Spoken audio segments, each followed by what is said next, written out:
সারা দেশে আলোচনায় কেন্দ্রবিন্দুতে পরিণত হয়েছে শরীফ ওসমান হাদির ওপর গুলি চালানোর ঘটনা। মাথায় গুলিবিদ্ধ হাদিকে চিকিৎসার জন্য নেওয়া হয়েছে সিঙ্গাপুরে। এই ঘটনার পর নিরাপত্তা ব্যবস্থা নিয়েও প্রশ্ন উঠেছে জনমনে। এরই মধ্যে প্রধান নির্বাচন কমিশনার এএমএম নাসির উদ্দিন বলেছেন, হাদির ওপর হামলাও একটি বিচ্ছিন্ন ঘটনা, এটিকে বড় করে দেখার কোনো কারণ নেই। 16 ডিসেম্বর রাজধানীর গুলশানে আয়োজিত ইউথ ভোটার শীর্ষক একটি অনুষ্ঠানে অংশ নিয়ে সাংবাদিকদের প্রশ্নের জবাবে প্রধান নির্বাচন কমিশনার সিইসি নাসির উদ্দিন এসব কথা বলেন। কিউব হোল্ডিংসের গল্পে সেই রেখাটি আঁকা হয়েছিল আজ থেকে 1 যুগ আগে। নকশাই আমাদের ভাষা। Cube holdings limited.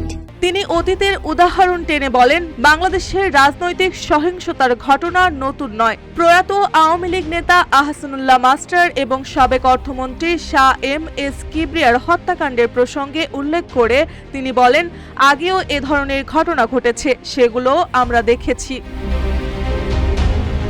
আইন শৃঙ্খলা পরিস্থিতির অবনতি হয়েছে কিনা এমন প্রশ্নে সিইসি বলেন, আইন শৃঙ্খলা পরিস্থিতির অবনতি কোথায়? মাঝে মধ্যে 2-1টি খুন খারাপি হয়। এই যে হাদির একটি ঘটনা ঘটেছে, আমরা এগুলো বিচ্ছিন্ন ঘটনা বলেই মনে করি। তার মতে, এ ধরনের ঘটনা দিয়ে দেশের সার্বিক নিরাপত্তা পরিস্থিতিকে প্রশ্নবিদ্ধ করা ঠিক নয়। প্রধান নির্বাচন কমিশনার আরও বলেন, বর্তমানে দেশের আইন শৃঙ্খলা পরিস্থিতি আগের তুলনায় অনেক ভালো। তিনি গত 5 আগস্ট ও 24-এর সময়কার পরিস্থিতির সঙ্গে বর্তমান অবস্থার তুলনা টেনে বলেন, তখন থানাগুলো কার্যত অচল ছিল, পুলিশ স্টেশনগুলো নড়াচড়া করতে পারছিল না। সেই সময়ের তুলনায় এখন পরিস্থিতি অনেক উন্নতি হয়েছে। তিনি আশাবাদ ব্যক্ত করেন, ইনশাআল্লাহ আমরা এখন শান্তিতে চলাফেরা করতে পারছি, রাস্তায় চলতে পারছি, শান্তিতে ঘুমাতে পারছি। তার দাবি, বর্তমান আইন শৃঙ্খলা পরিস্থিতি সুষ্ঠু নির্বাচন আয়োজনের জন্য যথেষ্ট অনুকূল।